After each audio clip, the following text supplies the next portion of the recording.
Assalamualaikum. Konten kita kali ini itu sama kayak konten sebelumnya, yaitu menanggapi video dari Bapak Abdul Wadud Nafis lagi. Tapi dengan judul yang berbeda kali ini, yaitu dengan judul Ekonomi Tutup dengan Kebijakan Pemerintah. Ekonomi dengan kebijakan pemerintah di sini itu biasanya lebih dikenal dengan sebutan ekonomi tiga sektor.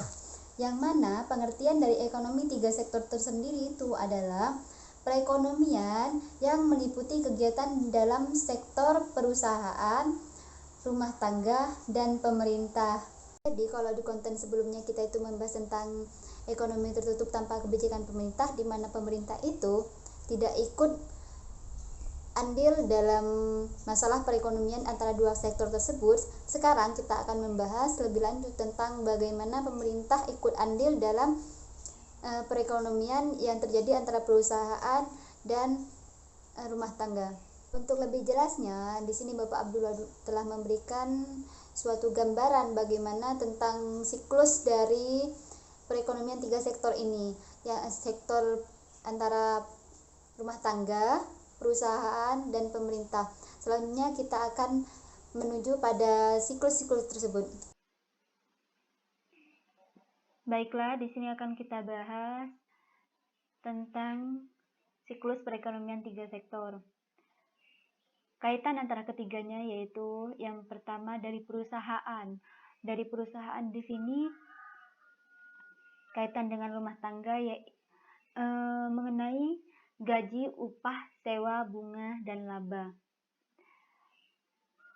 Jadi perusahaan itu bisa menggaji rumah tangga, memberikan upah ataupun sewa bangunan, seperti perusahaan menyewa tempat kepada rumah tangga, atau bunga ataupun laba. Laba di sini seperti seumpamanya bagi hasil antara perusahaan dengan rumah tangga, maka keuntungannya, labanya itu harus dibagi hasil juga. Kemudian ini yang dilakukan pengeluaran oleh perusahaan kepada rumah tangga. Selanjutnya, pengeluaran rumah tangga kepada perusahaan yaitu bisa melalui peminjaman ataupun investasi. Jadi kalau seperti rumah tangga itu melakukan peminjaman kepada perusahaan, itu bisa menyebabkan pengeluaran kepada rumah tangga tersebut. Selanjutnya yaitu hubungan perusahaan dengan pemerintah atau hubungan pemerintah dengan perusahaan maupun dengan rumah tangga. Hubungan perusahaan dengan pemerintah yaitu mengenai pajak perusahaan, di mana perusahaan itu mendapatkan pajak, itu harus mengeluarkan pajak kepada pemerintah. Biasanya pajak di sini yaitu mengenai bangunan, pajak bangunan dari perusahaan tersebut. Jadi pemerintah memiliki hak tentang pajak tersebut. Selanjutnya hubungan pemerintah dengan rumah tangga. Di sini yaitu melalui gaji dan upah. Gaji dan upah di sini, jadi pemerintah bisa menggaji rumah tangga. Seperti contoh, rumah tangga tersebut menjadi PNS, maka yang menggaji itu adalah pemerintah. Dari mana uang tersebut? Dari mana pemerintah mendapatkan uang untuk menggaji PNS tersebut? Yaitu dari pajak perusahaan. Salah satunya ya dari pajak perusahaan yang dikeluarkan oleh perusahaan yang ada di Indonesia. Selanjutnya, pengeluaran rumah tangga terhadap pemerintah yaitu tentang pajak perseorangan, di mana rumah tangga tersebut memiliki atau harus mengeluarkan pajak kepada pemerintah dari gaji-gaji yang diberikan atau dari gaji-gaji yang dia peroleh dari pemerintah tersebut.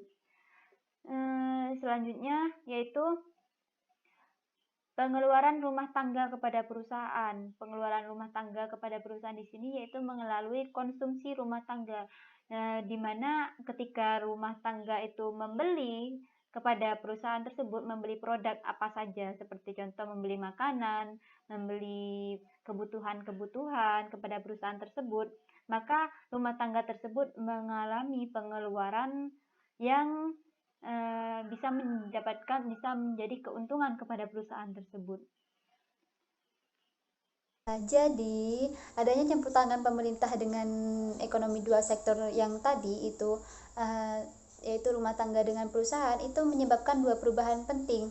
Yang pertama yaitu tentang pungutan pajak, di mana itu akan menambah pengeluaran agregat pada industri maupun pada rumah tangga. Yang kedua, yaitu pajak memungkinkan pemerintah untuk melakukan pembelanjaan, dan ini akan menaikkan pembelanjaan agregat. Dan kenapa hal ini antara tiga sektor ini masih dikatakan perekonomian tertutup, ekonomi tertutup? Karena masih belum ada kerjasama antara Indonesia dengan luar negeri, makanya itu masih dikatakan ekonomi tertutup. Selanjutnya yaitu aliran baru dalam siklus aliran pendapatan. Yang pertama yaitu pendapatan yang dimiliki oleh pemerintah. Pendapatan yang dimiliki oleh pemerintah di sini yaitu berawal dari pembayaran pajak yang dilakukan oleh rumah tangga maupun perusahaan. Selanjutnya yaitu pendapatan yang diperoleh oleh produksi, yaitu melalui dari pembelian barang dari rumah tangga maupun dari pemerintah kepada produksi, itu bisa menyebabkan pendapatan kepada produksi. Selanjutnya pendapatan kepada rumah tangga yaitu melalui pembayaran, seperti rumah tangga itu bekerja kepada pemerintah atau kepada perusahaan, itu bisa memberikan pendapatan kepada rumah tangga. Jadi dari gaji atau dari uang sewa itu merupakan pendapatan yang diperoleh oleh rumah tangga. Nah, selanjutnya yang akan kita bahas yaitu mengenai pajak. Di sini yaitu ada pajak langsung dan pajak tidak langsung. Pajak langsung di sini yaitu jenis pungutan pemerintah yang secara langsung dikumpulkan dari pihak yang wajib untuk membayar pajak. Pajak tak langsung yaitu pajak yang bebannya dapat dipindahkan kepada orang lain. Selanjutnya itu pajak pendapatan. Yang pertama yaitu pajak regresif, di mana persentasenya pajak turun ketika pendapatan naik. Selanjutnya yaitu pajak proporsional, yang mana yaitu persentasenya itu tetap, walaupun pendapatan itu naik ataupun turun, itu persentasenya itu tetap. Yang ketiga yaitu pajak progresif, di mana persentase dari pajak tersebut itu naik ketika pendapatan itu naik juga. Jadi kalau pendapatan naik,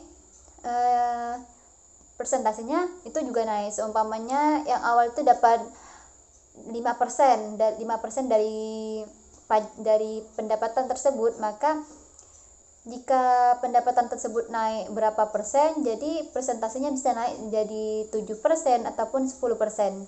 Baiklah, mungkin hanya ini yang bisa saya bahas dari menanggapi video dari Bapak Abdul Wadud Nafis. Jika ada yang kurang, kalian bisa menonton langsung videonya, dan link akan saya letakkan di deskripsi di bawah ini. Kurang lebihnya mohon maaf. Wassalamualaikum warahmatullahi wabarakatuh.